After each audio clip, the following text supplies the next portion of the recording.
이 계주에서 여러분 중요한 게 몇 가지가 있죠. 첫 번째 중요한 게 뭐예요? 빨라야 되겠죠. 잘 달려야 되고, 그것만큼 중요한 게 또 하나 있죠. 뭐죠? 그렇죠. 바톤 터치예요. 바통을 탁 터치하는 데 중요해요. 미국 팀이 아마 자메이카하고 미국은 9초 대에 보통 사람도 있잖아요. 10초 초반만 해도 엄청 빠른 건데 9초 대와 10초 대에는 엄청난 또 차이가 있는 것입니다. 미국 팀은 9초 대의 사람도 있었기 때문에 강력한 우승 후보였습니다.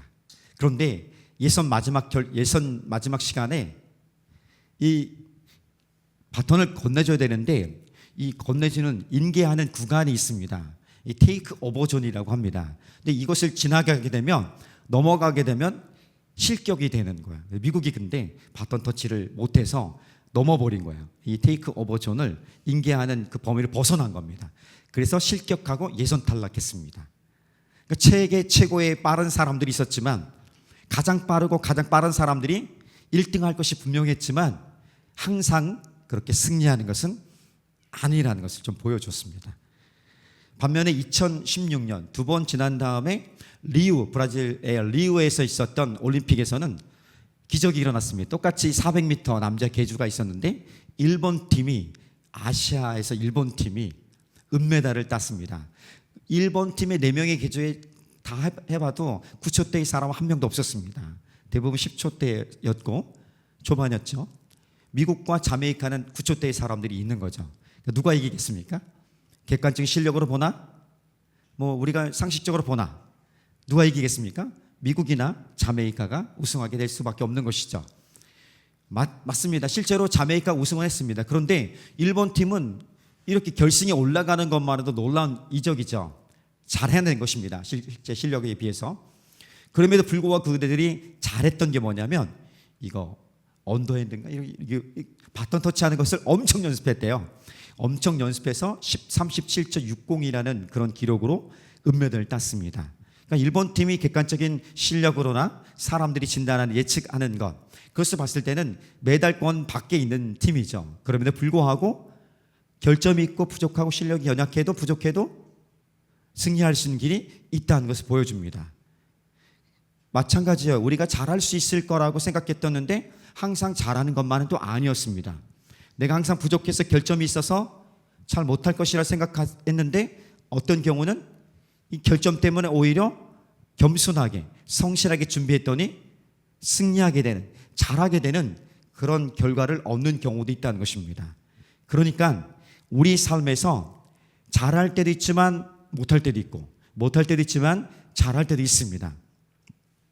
중요한 것은 잘할 때는 교만하지 않고 겸손하게 혹은 감사한 마음으로 그것을 받아들이고 누릴 수 있어야겠죠.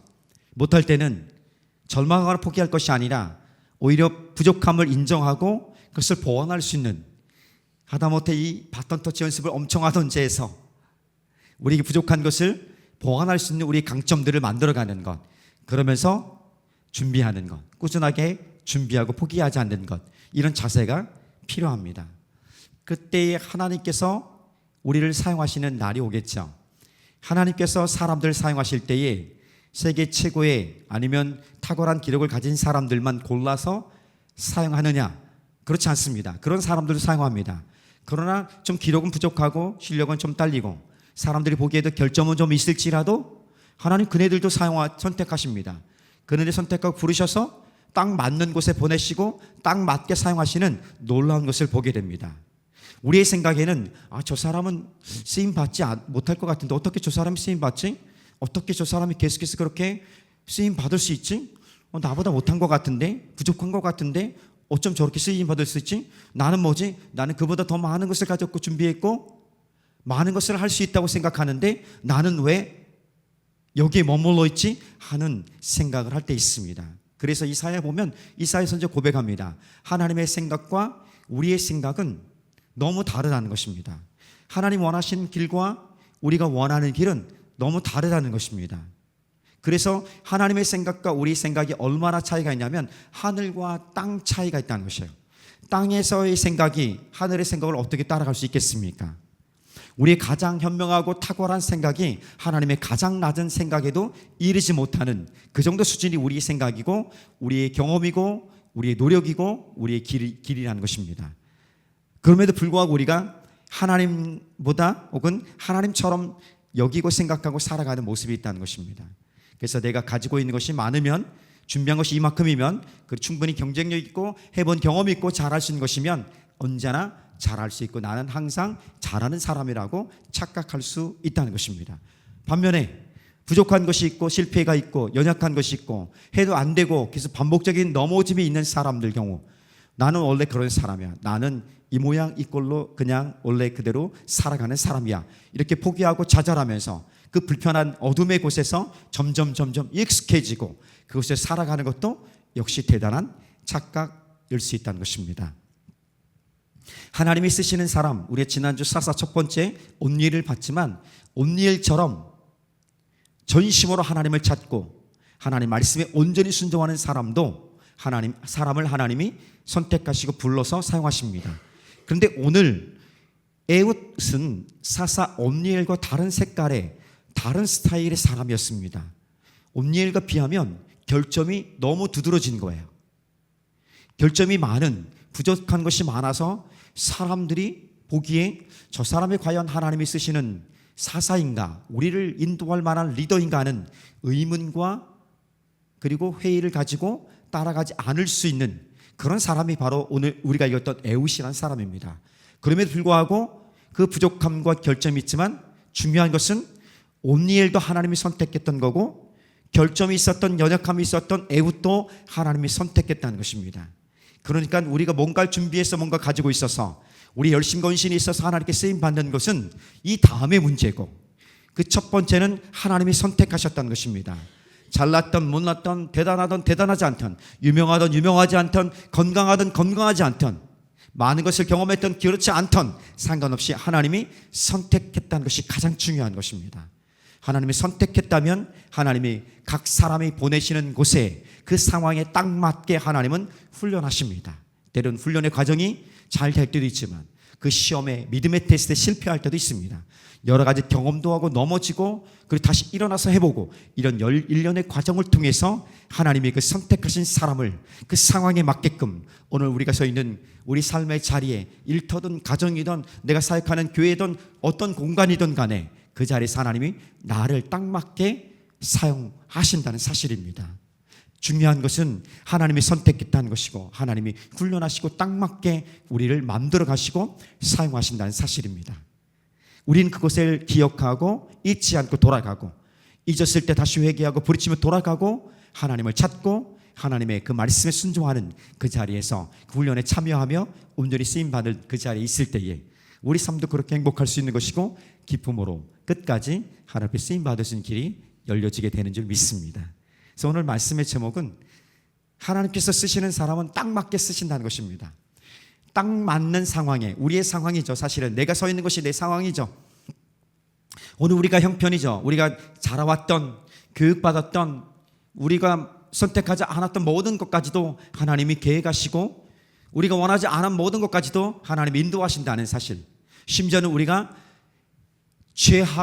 죄를 짓고 허물이 있었던 이 부끄러운 것까지도 하나님은 합력하여서 하나님의 뜻대로 만들어가는, 선으로 만들어 가시는 놀라운 하나님이시라는 사실입니다. 그러니까 내가 의로워서 어마어마한 일들을 잘해서 쓰임받는 것은 아니라는 것입니다. 우리가 믿음으로 말미암아 하나님의 은혜로 말미암아 구원받았던 것처럼 우리가 부르심을 받고 쓰임받는 건 역시 하나님의 은혜로 말미암아 하나님의 선택과 그 사랑으로 말미암아 내가 쓰임받고 쓰임받게 될 것이란 사실입니다. 그것을 기억하고 순종하는 자리에 있는 것이 우리가 중요하다는 것을 말씀해 주고 있습니다. 그래서 오늘 에훗은 그 이스라엘 상황에 딱 맞는 상황이에요. 어떤 상황인지 우리가 한 편의 영화를 보듯이 그 영화의 한 장면을, 영화를 한번 봤으면 좋겠습니다. 에훗이라는 영화를 보는 것처럼 말씀을 들었으면 좋겠고, 그 자리에서 내가 에훗이 되어보기도 하고 때론 에훗을 바라보는 이스라엘 백성들이 한번 되어보기도 하면서 이 말씀 함께 따라갔으면 좋겠습니다. 자, 그래서 한번 따라해 봅시다. 하나님께서는 우리를 딱 맞게 사용하십니다. 근데 이것을 인정하지 않으니까 정말 딱 맞는 것을 찾을 수가 없는 거예요. 하나님은 내가 있는 것이, 내가 너를 만들고 너 성격과 네 경험과 이 모든 준비해가는 과정들이 딱 맞게 만들어가는 과정인데, 하나님 나는 여기 있습니다, 이것이 되고 싶다고 이것을 달라고 요구하니까 자꾸 이렇게 매칭이 안 되는 거예요. 그 자리를 애써 부인하지 말고 하나님 뜻에 온전히 나아가면, 아 그렇구나, 내 형편이, 내 삶의 경험들이, 이런 모든 것이 항상 아름다운 것은만은 아니어도 비록 추하고 어둡고 실망스럽고 원하는 것을 얻지 못했을지라도 오늘 이것을 통해서 하나님이 나를 딱 맞게 만들어가는 과정이고 딱 맞게 사용하실 것이라는 믿음의 회복들이 일어나기를 소망합니다. 자, 온일이 죽자 어떤 온일이 죽습니다. 40년 동안 평화가 있었는데 온일이 죽으니까 또 영적 타락의 사이클이 시작됩니다. 어떻게 됩니까? 이스라엘이 하나님을 배신합니다. 악을 행하고 우상을 섬기기 시작합니다. 그에 대해서 하나님은 진노하시죠. 재앙을 내리시고, 재앙을 내린 것에 대해서 이스라엘 백성이 견디다 못해서 이번에는 엄청 오래 걸렸습니다. 부르짖고 회개하는 동안이 18년이나 걸립니다.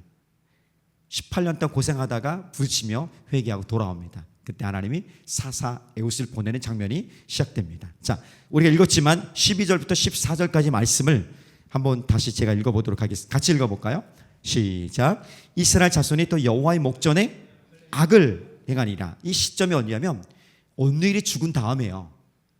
온일이 살았을 때는 평화가 있었지만 온일이 죽은 다음에 또 악을 행합니다. 시작.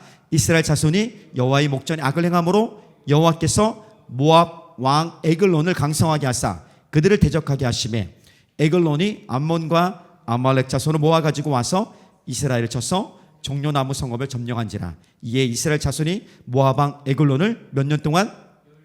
18년을 섬긴 것입니다. 여기 보면 종려나무 성읍이라는 것은 어디냐면 여리고입니다. 여리고는 우리가 삭개오 이야기로 유명한 곳이지만 예루살렘에서 조금 가까운 거리예요. 그래서 예루살렘 근처의 거리가 여리고인데, 그 여리고를 점령했다는 것은 아마 그 중심 지역을 다 모압 왕이 점령해 버린 것입니다. 모압은 요단강 동편에 있는 모압이에요. 땅이에요. 나라예요. 넘어와서 결국은 이스라엘 백성을 점령한 것입니다. 이번에는 하나님께서 어떻게 점령하게 하시냐면 모압 왕뿐만 아니라 이 암몬과 다른 연합군들 보내서 힘을 합쳐서 이스라엘을 다스리게 하고 지배하게 하고 정복하게 합니다. 그리고 18년 동안 모압 왕 에글론이 지배하게 됩니다. 이 안에 고통이 얼마나 심했는지 자세하게 설명되지 않습니다. 그러나 나중에 보니까 공물을 바친 거, 이스라엘 백성들이 주기적으로 이 에글론 왕에게 와서 공물을 바치는 장면이 나오게 됩니다. 이것이 18년 동안 계속되었는데 그제서야 이제는 뒤늦게 부르짖으며 회개하는 장면이 나옵니다. 자, 성경이 부르짖었다는 것은 회개하고 다시 하나님께 돌아왔다는 사사기의 의미가 있는 것입니다. 사사기에서 이스라엘 백성들이 하나님께 부르짖었다는 것은 자신들이 악을 행하고 하나님을 떠났다는 것, 배신했다는 것을 회개하고 다시 하나님께로 돌아간다는 것을 이야기합니다. 자, 15절 말씀 같이 한번 3장 15절 읽어볼게요. 시작. 이스라엘 자손이 여호와께 부르짖으매 여호와께서 그들을 위하여 한 구원자를 세우셨으니 그는 곧 베냐민 사람 게라의 아들 왼손잡이 에웃이라. 이스라엘 자손이 그를 통하여 모압 왕 에글론에게 공문을 바칠 때에 하나님께서 이 부르짖음에 응답하여서 이스라엘 백성들을 구원하십니다. 이스라엘 백성들을 구원하시는데 그 구원하시는 사람이 누구였냐면 에웃이었습니다. 사사 에웃입니다. 이 사사 에웃은 어떤 사람이 있냐면 성경이 정확히 얘기합니다. 왼손잡이라고 말씀합니다. 왼손잡이. 성경에 있어서 왼손잡이는 굉장히 부정적인 의미가 강해요. 보통 하나님의 오른손, 하나님의 우편, 굉장히 하나님의 거룩함을 얘기하고 하나님의 힘과 능력과 지혜를 얘기할 때는 오른손을 얘기합니다. 그래서 대부분 오른손잡이가 쓰임 받았던 거죠. 우리도 옛날 사람들은 왼손 하면 쓰면 안 된다는 게 부정적인 의미가 있었던 것처럼 이 이스라엘 백성들에게도 그런 의미가, 그런 문화가 있었던 것입니다. 그래서 왼손잡이라고 하면 약간 부정적인 의미들이 강합니다. 그래서 오른손은 정, 왼손은 부정, 이렇게 그렇게 나누는 경향들이 보통 세계 곳곳에 자리 잡고 있는 고대 근동의 문화입니다. 문명지마다 그래요. 그래서 왼손잡이로 태어났음에도 불구하고 오른손을 배워야 하는 것이 있겠죠. 근데 이 에훗이 왼손잡이였다는 것입니다. 근데 성경 원문 히브리 원문을 보면은 왼손잡이라고 표현된 이것을 문자적으로 그대로 보면 오른손을 사용할 수 없는, 오른손을 사용할 수 없는, 혹은 오른손에 장애가 있는 남자라는 의미입니다. 문자적으로 그래요. 그래서 왼손을 사용할 수밖에 없었던 사람이에요. 그럼 오른손이 멀쩡한 것이 아니라 오른손을 사용할 수 없는 오른손 장애가 있는 사람, 그래서 왼손을 쓰고 있을 수밖에 없는 왼손잡이 에훗이 하나님 앞에 선택되어서 부름받아서 사사로 쓰임받게 되는 것입니다. 온니엘과 에훗 너무 좀 비교적이래요. 온니엘은 성경에서 결점에 대해서 별로 얘기하지 않습니다. 보이지 않아요. 결점이 없었던 건 아니겠지만 결점에 대해서 얘기하지 않습니다. 전심으로 하나님을 찾았고 전심으로 하나님 말씀에 순종했습니다. 그런데 에훗 같은 경우는 어떻습니까? 보기에도 결점이 좀 있어 보입니다. 오른손을 제대로 사용할 수 없는 장애가 있고요.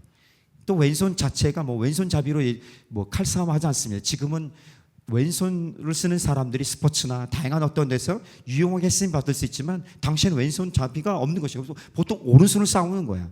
그러니까 이 사람은 에훗은 칼싸움을 할 수 있는 사람이 아니다라고 보고 시작하면 되는 것입니다. 그래서 모든 사람들이 경계를 풀었던 거야. 이 에훗에 대한 경계나 에훗이 뭔가 할 수 있을 것이라는 어떤 의심, 이런 것들이 전혀 없을 수밖에 없었던 것이 바로 왼손잡이 에훗에 담긴 의미가 되는 것이에요. 에훗은 그 보기 자체도 신체적으로 결점이 있었고 사람들이 따르기에도 저 사람이 과연 하나님 보내신 사사일까? 하나님이 보내신 우리 이스라엘 백성을 이끌도록 구원하시도록 하나님 보내신 사람일까? 아닐 거야.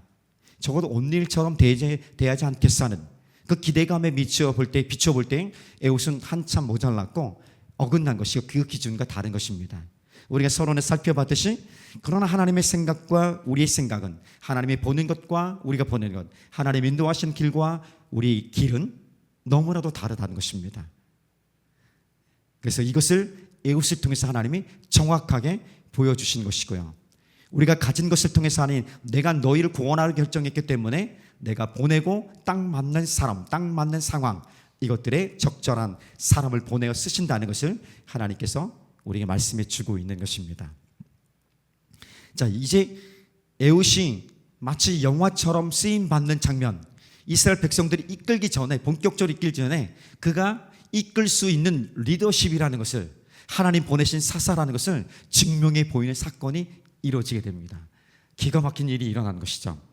3장 16절 한번 볼까요? 16절 시작. 에훗이 길이가 한 규빗 되는 좌우의 날선 칼을 만들어 그의 오른쪽 허벅지 속에 옷 속에 차고. 이 뭡니까?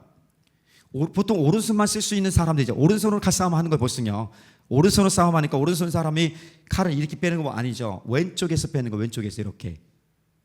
그러니까 오른손을, 지금 에훗이 오른손으로 쓸 수 없는 장애가 있고 왼손으로 칼싸움할 것이라는 생각을 못합니다. 그래서 왼쪽은 뒤지지 않는 거야. 검문할 때도요.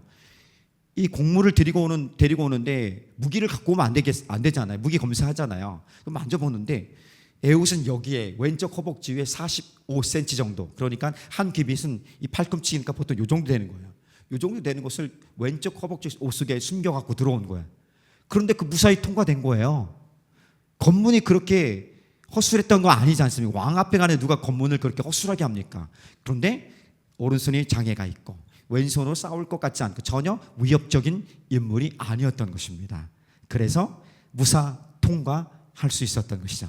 여러분, 이거 영화 시나리오 아닙니까? 거의 영화 같은 장면이에요. 그랬더니 어떤 일이 일어나냐면 이 에훗이 이제는 공물을 바친 다음에 사람들을 다 보내고 자기는 다시 돌아오는 장면이 납니다. 왜 그랬는지 이제 살피게 됩니다. 19절 말씀으로 가볼까요? 19절 말씀. 자, 시작. 자기는 길갈 근처 돌뜬 곳에서부터 돌아와서 이르되 왕이여, 내가 은밀한 일을 왕에게 아뢰려 하나이다 하니 왕이 명령하여 조용히 하라 하매 모셔선 자들이 다 물러간지라. 여러분, 보통 왕과 독대하는 경우는 친밀한 관계가 있거나 믿을 만한 사람 아니겠어요? 그런데 한 방에 왕과 지금 에훗이 그 식민지 아래에 있는 이스라엘 사람, 조공을 바치러 왔던 사람 중에 하나였던 에훗이 왕과 독대하고 있는 장면입니다. 이게 상상이 됩니까? 있을 수 없는 일이에요. 근데 이 환경을, 이 상황을 하나님 딱 만들어 주신 것입니다.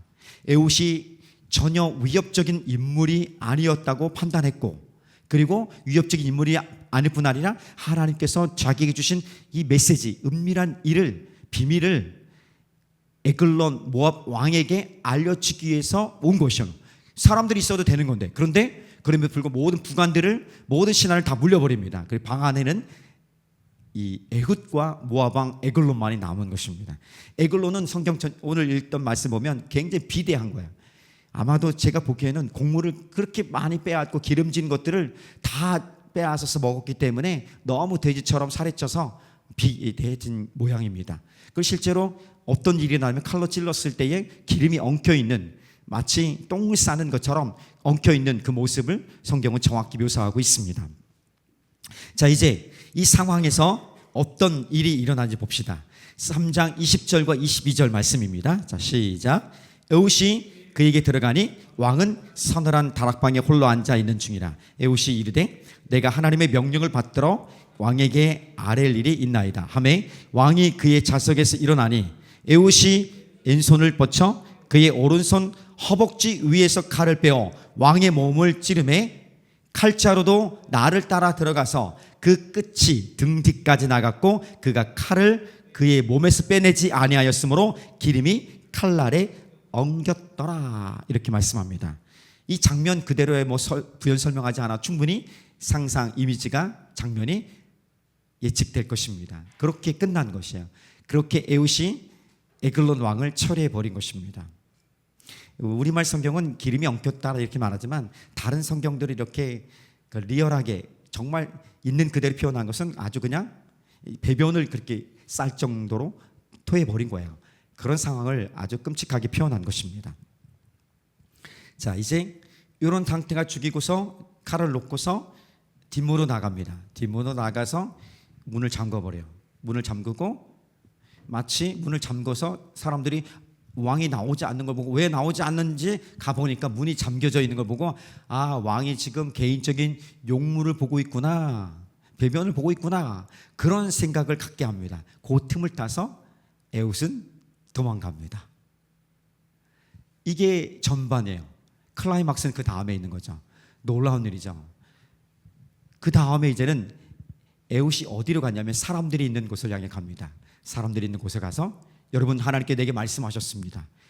하나님께서 우리에게 모압 왕을 붙여주셨습니다. 이렇게 선포하게 됩니다. 근데 만약에 에훗이 이런 에글론을 처리하는 이 과정과 이 장면의 내용이 없이 하나님 나를 부르셨습니다. 여러분 나를 따르십시오. 모압 왕 에글론을 우리에게 붙여주셨습니다. 오른손을 쓰지 못하면서 이렇게 헤매고 있는 그 에훗이 선포하고 외쳤을 때에 수많은 사람들이 그 이야기를 들었을까요? 그때 가봐야 알겠죠. 그렇지만 쉽지 않았을 것입니다. 그러나 하나님은 이 전 장면을 통해서 우리가 살폈던 에글론 왕을 처리하는 장면을 통해서 하나님께서 에훗을 택하셨다는 것을 정확하게 증명해 보이셨습니다. 에훗이 사람들이 보기에는 우리가 누구나 보더라도 리더가 될 만하지 않은데 이 사람이 우리를 이끌 수 있을까? 우리가 생명을 다해 그를 따를 수 있을까 하는 그런 의심과 회의를 갖고 있을 수밖에 없는 상황이었지만 하나님께서 이 에글론 왕을 처리하는 장면을 통해서 이제는 하나님이 장애를 가졌을지라도, 결점이 있을지라도, 부족할지라도, 보기에는 아닌 것 같아도 그는 하나님이 선택했고 하나님이 사사로 불러 세우셨기 때문에 우리는 그를 따를 충분한 이유가 있다는 것입니다. 이것을 보여주는 것입니다. 그리고 선포하고 그들과 함께 가서 모압 왕, 이 모압 사람들을 완전히 죽이게 되고 다 쫓아내게 10,000명이나 죽이는 장면이 우리 읽진 않았지만 27, 28, 29절 한번 보면 그 장면 가운데 한번 읽어보겠습니다. 나오게 되죠. 자, 시작. 그가 이르러 에브라임 산지에서 나팔을 불매 이스라엘 자손이 산지에서 그를 따라 내려오니 에훗이 앞서 가며 그들에게 이르되 나를 따르라.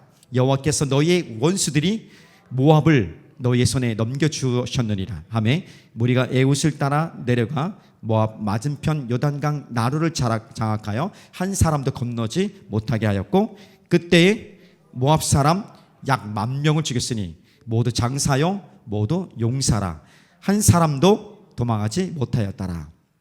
그렇게 하나님께서 에훗을 사용하셨고 그 평화의 기간도 온니엘보다 2배나 많은 80년 동안 평화가 그 땅 가운데 이스라엘 가운데 있게 되는 것을 보게 됩니다. 놀라운 일이죠. 영화 같은 삶이 우리 가운데도 있습니다. 에훗만이 이렇게 영화 같은 삶이 하나님께 쓰임 받았던 히어로 같은 영웅 같은 삶을 살았던 것이 아니라 우리도 마찬가지입니다. 우리도 잘 살펴보십시오. 다 똑같지 않아요. 우리 삶이. 우리가 태어난 것과 우리가 교육받았던 것과 만났던 사람들, 크고 작은 좋은 일과 슬픔들, 그리고 성공한 것들, 이룬 것들, 실패한 것들, 꿈꾸고 있는 것이지만 아직도 이루지 못한 것들, 이 모든 것들을 한번 잘 해보면 우리 역시 하나님이 우리의 인생을 써 가시는 영화 한 편을 우리가 만들어 가고 있는 것입니다. 우리 인생이 그런 거야. 우리가 보기에는 나는 이 정도밖에 되지 않을 것 같고 나는 여기서 끝이지 않을까 하는, 나는 뭐 이 정도만 해도 괜찮을 거야 하는 우리의 기대치를 엄청 낮춰서 하나님의 생각과 우리 생각이 따로 놀게 하는 그런 상황을 갈지라도 우리가 다시 한번 하나님 앞에 부름받았다는, 선택받았던 믿음을 가지고 하나님 앞에 서게 된다면 하나님 내 인생을 어떻게 딱 맞게 사용하실지를 기대하고 믿고 소망하게 됩니다.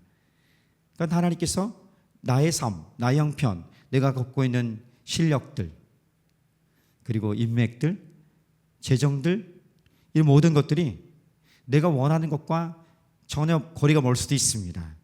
그렇지만 하나님께서 그것을 통해서 나의 아픈 경험이든 내 인생에서 지우고 싶었던 그 고통스러운 경험이든 그것마저도 하나님이 누군가를 위해서, 하나님이 계획하신 목적하신 그것을 위해서 나를 통해 이루시기 원한다는 사실입니다. 그렇죠. 동병상련의 마음인 거야. 똑같은 상황에 고통을 당한 사람은 그 상황을 말하지 않아도 충분히 위로하고 격려하고 살릴 수 있는 능력이 있는 것입니다. 우리가 아주 화려하고 멋진 것을 이뤘을 때는 부러워하고 와 대단하다 할 수 있지만, 우리가 아픔과 슬픔을 그리고 우리 고통의 경험들을 함께 나눌 때에는 누군가 그 자리에서, 그 어둠에서 빛으로 나갈 수 있는, 죽음의 자리에서 생명으로 옮길 수 있는 그 놀라운 일의 통로로 우리를 사용하신다는 사실입니다. 나도 그런 은혜로 말미암아 다시금 하나님 앞에 설 수 있었고, 그런 은혜로 말미암아 누군가에게 하나님의 은혜의 통로로 쓰임 받을 수 있는 길이 있다는 것입니다. 영화 같은 삶을 우리가 살아가고 있고요. 우리 생각과 하나님의 생각은 너무 다르지만 하나님의 생각이 맞출수록 우리가 하나님 앞에 쓰임 받는 딱 만난 자리에 내가 지금 살아가고 있을 뿐만 아니라 그 자리에서 나의 역할과 나의 삶의 의미가 있다는 것을 발견하게 될 줄 믿습니다. 그렇게 쓰임 받았으면 좋겠어요. 예수님을 만난 수많은 사람들이 병고침을 받기도 하고 예수를 만나서 새로운 인생을 살아갑니다. 예수님이 사람들의 병을 고친 것은 단지 질병만 고친 것이 아니라 그의 인생을 치료하십니다. 그 내면을 치료하시고 과거를 치료하시고 그리고 관계를 치료하시고 삶을 회복시켜 나가는 이런 삶의 능력이 예수님이 만드시는 치유의 역사 가운데 있습니다. 마가복음 7장에 보면 하나님께서 아주 독특하게 사람을 고치는 장면이 있습니다. 보통 예수님께서는 이렇게 말씀으로만, 직접 보지도 않고 말씀으로만 고칠 때도 있고요. 그 말씀으로 제 앞에 있는 사람 선포해서 고칠 때도 있고요. 안수하여 고칠 때도 있습니다. 때로는 하나님이 굉장히 믿음의 테스트를 합니다. 이 수로보니게 여인, 가나안 여인이죠. 가나안 여인을 굉장히 업신여기는 것처럼, 무시하는 것처럼, 야 너네 개 같은 사람 아니냐? 땅 부스러기 먹는 사람 아니냐? 이렇게 굉장히 모욕하는 그 장면을 통해서, 믿음의 테스트를 통해서 훈련하면서 그 친구가 끝까지 믿음으로 반응하며 치유하시는 그 놀라운 일들을 하나님께서 하셨습니다. 그러니까 예수님이 치유하시는 그 이유와 목적과 그 방향은 같지만 그 방법은 굉장히 다양한 것을 보게 됩니다. 마가복음 7장은 그 중에서도 너무 좀 독특해요. 이 사람은 어떤 사람이냐면 이 듣지 못하는 사람이에요. 아무것도 안 들리는 거예요. 지금은 보청기 실력 기술이 좋아져서 들릴 수 있지만 그 당시에 그런 게 없잖아요. 안 들리는 거예요. 안 들리면 여러분 언어를 잃어버릴 수밖에 없어요. 말을 잃어버릴 수밖에 없습니다. 그러니까 귀가 들리지 않는 것과 말하지 못하는 장애를 가질 수밖에 없는 거예요. 동시적으로 시간이 지나면서 그럴 수밖에 없는 거예요. 그래서 이 친구가 사람들이 데리고 예수님께로 왔습니다. 예수님이 이 친구를 아주 조용한 곳으로 따로 데리고 갑니다. 이상하게 또 예수님 행동하세요. 귓구멍에다 손가락을 이렇게 놓으셔요. 이 친구에게. 귓구멍에다. 그리고 손에다 침을 바른 다음에 이 침을 뱉은 손바닥을 그 친구 혀에다가 이렇게 대시는 거예요. 이게 무슨 치유 방법이에요. 독특하지 않습니까? 그런데 이 방법은 이 친구에게 아주 딱 맞는 방법이었던 거야. 듣지도 못했고 말할 수 없는, 그래서 뭔가 믿음의 테스트, 아멘이라고 혹은 내가 주님 뭐 하겠다고 하는 그런 어떤 액션을 취할 수가 없었습니다. 그러나 예수님께서 이 친구의 귀에 손가락을 넣는 순간에 예수님께서 지금 나에게 뭔가를 행하시는구나. 이분이 그 소문을 듣던 분인데 나에게도 이분이 놀라운 치유와 기적 역사를 행하시겠구나 하는 기대와 믿음이 일어나게 됩니다. 침 뱉은 손바닥을 그의 혀에 댔을 때에 느낌이 온 것이죠. 내 혀에 뭐가 일어나겠구나. 그리고 실제로 예수님께서 에바다 열려라 했을 때에 이 친구의 귀가 열려서 듣게 되고 혀가 풀리면서 말하기 시작했다고 말씀합니다. 놀라운 것이죠. 이 친구에게는 이것이 딱 맞는 방법이었던 거예요. 딱 맞는 방법이었고 이 방법을 통해서 예수님은 그 친구의 육체적인 질병을 고쳤을 뿐 아니라 지나 모든 과거의 아픔과 상처 이것들을 위로하시고 격려하시고 회복하셨습니다. 그리고 더 나아가서 이제는 삶을 살아갈 수 있는, 이제 멋지게 살아갈 수 있는 그 삶의 회복들도 하나님이 만들어 주신 것이죠. 이 놀라운 일들이 우리 가운데도 있다는 것입니다. 하나님 우리를 보내신 것, 우리가 딱 맞게 하나님께 쓰임 받는다는 사실을 부인하고 인정하기 시작할 때 그것에서 나는 내 삶의 의미와 목적과 그리고 기쁨과 능력과 지혜를 하나님으로부터 채용을 받고 활용할 수 있는, 사용할 수 있는 능력이 있다는 것입니다. 예수님께서 한 사람 한 사람 아시는데, 한 사람을 한 사람 우리 모두를 사랑하시는데 단체로 저처럼 여러분 오늘 예수님께서 여러분을 사랑하십니다 이렇게 말씀하시지 않습니다. 그냥 단체로 내가 너희들을 사랑한다 이렇게 말씀하시지 않고 한 사람 한 사람의 마음에 감동을 주시고 한 사람 한 사람을 찾아가시면서 내가 너를 사랑한다, 내가 너를 안다, 너의 아픔과 너의 상처와 너의 불안과 두려움들, 분노와 그리고 심지어 너의 모든 부끄러운 허물과 죄악들까지 내가 너 안다. 그러나 내가 너를 사랑할 것이고 너를 보호할 것이고 너를 인도할 것이다. 내게로 와라. 이런 말씀하시는 것입니다. 그래서 이스라엘 백성들이 외치며 부르짖며 하나님께 돌아갔던 것처럼 우리 모든 죄악들과 우리의 연약함들, 우리의 감정의 무너짐들, 우리 삶의 회의적인 것들, 우리 갖고 있는 이 편견과 오만들, 그리고 우리 사상들, 뭔가 이렇게 하나님이 아닌 다른 것들로 채워졌던 그 어떤 것들을 하나님 앞에 인정하며 나아가고 다시 한번 하나님의 것으로 채워가는, 새롭게 변화되어가는 그 일들로 우리가 나아갈 때 하나님 우리를 딱 맞게 훈련하시는 장면이, 딱 맞게 사용하시는 그 일들이 발견되어질 뿐 아니라 그 일에 내가 함께 살아가고 있다는 것을 경험하게 될 줄 믿습니다. 누구와 비교할 것도 아니고 어떤 인생과 비교할 것도 아니고 하나님이 내게 주신 그 삶의 자리를 찾아가며 내가 그 자리에서 하나님 앞에 반응하며 내가 주님 앞에 딱 맞는 삶으로 쓰임받기 원합니다. 이럴 때 하나님의 놀라운 역사가 우리 삶에도 반드시 일어나게 될 줄 믿습니다. 예수님이 어떤 분이셨습니까? 에웃은 장애가 있지만 하나님 앞에 그 결점을 사용하시고 오히려 결점을 통해서 놀라운 일을, 에르글론 왕을 죽일 뿐 아니라 이스라엘 백성도 이끄는 위대한 사사로 쓰임 받았던 것처럼 세상이 보기에 아닌 것들을 통해서 하나님은 놀라운 일을 이루시는 것입니다. 우리가 잘 알고 있는 우리가 약할 때 하나님은 강함 되심이 더 돋보이게 되는 것이에요. 가장 어두울 때 빛은 더 밝게 빛나는 것이죠.